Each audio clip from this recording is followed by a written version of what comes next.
দীর্ঘ সময় ধরে চলছিল জল্পনা কল্পনা, নাটকীয়তা আর অনিশ্চয়তা। অবশেষে সেই দ্বিধার অবসান ঘটতে চলছে বলে মনে করছেন ফুটবল বিশ্লেষকেরা।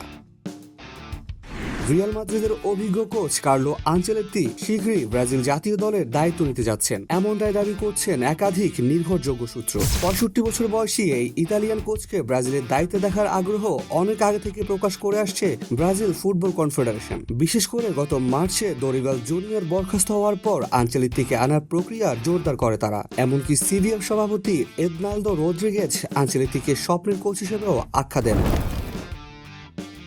তবে আনচেলত্তিকে পাওয়া এতটা সহজ ছিল না। তার সঙ্গে রিয়াল মাদ্রিদের চুক্তি ছিল 2026 সালের জুন পর্যন্ত। ক্লাব সভাপতি ফ্লোরেন্তো পেরেজও শুরুতে চুক্তির মেয়াদ পূর্ণ হওয়ার আগে তাকে ছাড়তে রাজি ছিলেন না। অন্যদিকে আনচেলত্তিও ক্ষতিপূরণ ছাড়া ক্লাব ছাড়তে চাইছিলেন না। প্রথম দিকে দ্য অ্যাথলেটিক জানায় জুনে আনচেলত্তি ব্রাজিলের কোচ হচ্ছেন, কিন্তু পরে গ্লোবল প্রতিবেদন জানায় রিয়ালের অনীহার কারণে আলোচনা ভেস্তে গেছে। সেই জট এবার কাটতে শুরু করেছে।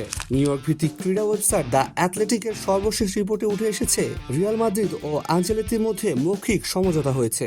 এর ফলে চলতি লা লিগা মৌসুম শেষ হওয়ার আগে আনচেলত্তি সান্তিয়াগো বার্নাবিউ ছাড়তে পারেন। খবরে আরো বলা হয় বার্সেলোনার বিপক্ষে আসন্ন এল ক্লাসিক ম্যাচ শেষে আনুষ্ঠানিক ঘোষণা আসার সম্ভাবনা রয়েছে, যদিও আর্থিক ক্ষতিপূরণ সংক্রান্ত বিষয়টি এখনো পরিষ্কার নয়। রিয়ালই কি ক্ষতিপূরণ দিচ্ছে নাকি আনচেলত্তি নিজেই অর্থ ছাড় করছেন তা জানা যায়নি।